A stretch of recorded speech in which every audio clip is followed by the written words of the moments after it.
ফরিদপুর জেলার পদ্মা নদীর পাড়ের ফসলি জমি থেকে মাটি ও বালু কেটে নিচ্ছে প্রভাবশালী একটি চক্র। রাতের আধারে ভেকু দিয়ে বালু ও মাটি কেটে ট্রাকে করে নিয়ে বিক্রি করা হচ্ছে। এতে হুমকির মুখে পড়েছে ফরিদপুর শহর রক্ষা বাঁধ, ফসলি জমি, বসত ভিটা সহ অসংখ্য স্থাপনা।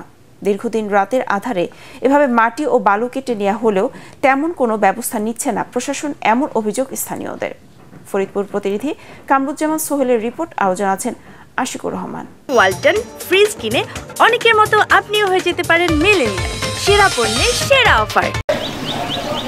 ফরিদপুর সদর উপজেলার ডিক্রিটচর ইউনিয়নের পদ্মাপাড়ের ধলার মোড় থেকে প্রতিদিন রাতের আধারে ট্রাকে করে মাটি ও বালু কেটে নিচ্ছে প্রভাবশালী একটি মহল। দিনের বেলা এখানে শুনশান নীরবতা থাকলেও সন্ধ্যার পর ভেকু আর ট্রাকের শব্দে কেঁপে ওঠে এ জনপদ। মাটি ও বালু কাটার ফলে এলাকাটি এখন বিরানভূমিতে পরিণত হতে যাচ্ছে। গত কয়েক মাস ধরে এমন কাণ্ডে নষ্ট হয়েছে কয়েক হাজার হেক্টর ফসলি জমি।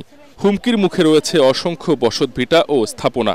প্রভাবশালীদের ভয়ে মুখ খুলতে সাহস পাচ্ছে না স্থানীয়রা। এই মাটি কাটার কারণে অন্তকে আমাকে এলাকাটা ভেঙে নিয়ে যেতেছে, অন্তত 15 বাড়ি ভাঙছি। বেকু দিয়ে ধান টান সহ কাইটে নিয়ে গেছে, আমি একটা ধানও ঘরে নিতে পারিনি। এই দুঃখের কথা কার কাছে কব? এলাকার লোকজন আছে আমরা বিপদে, কখন জানে বর্ষার মৌসুমে আসলে কখন জানে বাড়ি খনন করার কারণে আমাদের বাড়ি ধসে চলে যায়। স্থানীয় জনপ্রতিনিধি জানান, এ চক্রটির বিরুদ্ধে ব্যবস্থা না নিলে শহর রক্ষাবাদ বর্ষা মৌসুমে হুমকির মুখে পড়বে। ডলার মোড় যদি এইভাবে যদি মাটি কাটা হয় তাহলে পরে কিন্তু এক সময় কিন্তু আমাদের যেটুকু আছে এটুকু কিন্তু থাকবে না আমার ডলার মোড়। এই চোর পুলিশ যেন না খেলা হয়, এদের জন্য সাজা যেভাবে তারা যেন আর জীবনে না কাটতে পারে সেই ব্যবস্থাটা আমি গ্রহণ করার জন্য অনুরোধ করব। মাটি কাটা চক্রের সাথে জড়িতদের বিরুদ্ধে কঠোর ব্যবস্থা নেওয়ার আশ্বাস দিলেন জেলা প্রশাসক। কেউ কৃষি জমি থেকে যদি মাটি কেটে নেয়, একই সাথে ইজারাবিহীন কোনো জলমহল বালুমহল থেকে যদি বালু উত্তোলন করে, সেক্ষেত্রে তাদের কঠোর আইনানুগ ব্যবস্থা নেওয়া হবে। আমাদের এই অভিযান চলতেই থাকবে।